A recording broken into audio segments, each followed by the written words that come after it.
प्रिय छात्रों नमस्कार। सुलेश सिंधी क्लासेस पर आपका स्वागत है। मैं सुलेश सर आज आपके लिए बहुत ही महत्वपूर्ण विषय लेके आया हूँ। कक्षा 10 काव्य खंड का दूसरा पाठ वन पद पर, जो कि कवि गोस्वामी तुलसीदास जी द्वारा रचित है और यह पाठ परीक्षा की दृष्टि से बहुत ही महत्वपूर्ण है। आज हम लोग इसका अध्ययन करते हैं। आइए हम लोग इसे सस्वर पठन करते हैं, इसके बाद इसके व्याख्या को समझते हैं। पुरते निकसी रघुवीर वधु, धर धीर दये मग में डग द्वय, झलकी भरि भाल कनि जल की, पुट सूखी गए मधुरा ध्वर वे।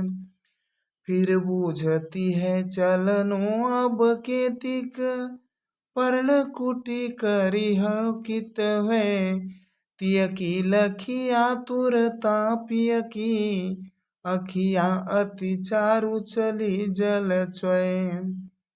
कवि गोस्वामी तुलसीदास जी कहते हैं कि पुरते निकसी रघुवीर वधु, पुरते निकसी अयोध्या से निकल करके रघुवीर वधु अर्थात माता सीता, धर धीर मतलब धैर्य धारण करते हुए ही, दय माने दिए, मग में अर्थात रास्ते में, डग माने कदम, द्वय माने दो।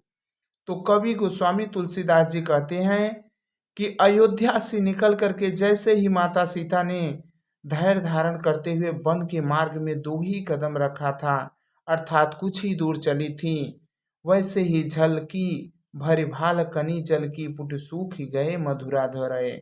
झलकी भरि भाल, भाल माने माथे पर, कनि का मतलब होता है बूंद, जल की अर्थात पसीने की, वैसे ही उनके माथे पर पसीने की बूंद झलकने लगती हैं। पुट सूख ही गए मधुरा धरय, और उनके मधुर ओठ जो हैं वो सूख जाते हैं। फिर बूझत हैं चलनो अब केतिक, फिर वे स्वामी अपने स्वामी प्रभु श्री रामचंद्र जी से कहती हैं कि हे स्वामी, अभी हमें और कितना दूर चलना है। पर्ण कुटी करी है कि तो है, पर्ण कुटी मतलब होता है पत्ते की कुटिया, और आप मेरे लिए पत्ते की कुटिया कहाँ बनाएंगे। तियकी लखिया तुरता पियकी, अखिया अति चारु जली जल चय। ती की मतलब पत्नी की, लखी अर्थात देख करके, आतुरता का मतलब होता है व्याकुलता, पिय की अर्थात प्रभु श्री राम की। प्रभु श्री रामचंद्र जी अपनी पत्नी सीता की ऐसी व्याकुलता को देख करके, अखिया अति चारु, चारु का मतलब होता है सुंदर, चली जल चय, जल चय का मतलब होता है आंसुओं की धाराएं।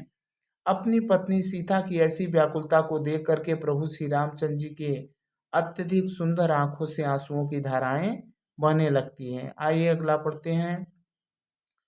जल को गए लखन है लरिका, परिखो पिए छाह घड़ी को है ठाड़े।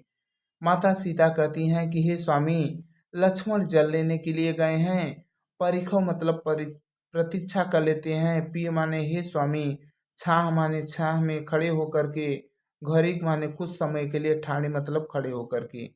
माता सीता कहती हैं कि हे स्वामी, लक्ष्मण जल लेने के लिए गए हैं, तब तक घड़ी भर के लिए इस छांव में खड़े होकर के उनकी प्रतीक्षा कर लेते हैं। पोछी पसेऊ बयारी करो, और पाँव पखारें भूभर ठाड़े। इसके बाद माता सीता पोछी पसेऊ बयार करो, अपने पसीने को पोंछ करके बयार करती हैं अर्थात पंखा करती हैं, और पाँव पखारें भूभर ठाड़े, और अपने पैरों में चुभे कंकड़ को निकालती हैं, और अपने पाँव के जले हुए भाग को पखारें अर्थात धोती हैं। तुलसी रघुवीर प्रिया श्रम जान के बैठ विलंब कंटक काढ़े। तुलसीदास जी कहते हैं, रघुवीर प्रिया श्रम जान के, प्रभु श्री रामचंद्र जी अपनी पत्नी सीता को श्रम जान के अर्थात थकी हुई जानकर, बैठ विलंब कंटक काढ़े, बैठ करके काफी देर तक अपने पैरों से कांटा निकालते हैं, ताकि सीता जी को आराम मिल जाए ज़्यादा से ज़्यादा। जानकी नाह को नेह लखो, जानकी अर्थात सीता जी ने, नाह मतलब ईश्वर के, नेह मतलब प्रेम को, लखो माने देख लेती हैं। सीता जी अपने स्वामी के प्रेम को देख लेती हैं। पुलको तनुबार विलोचन बाढ़े, और उनका शरीर जो है वह पुलकित हो जाता है। बार विलोचन बाढ़े, और उनकी आंखों में आंसू बढ़ जाते हैं। दोस्तों वीडियो पसंद आए तो लाइक और शेयर जरूर करना, और चैनल पे नए हैं तो चैनल को सब्सक्राइब कर लेना।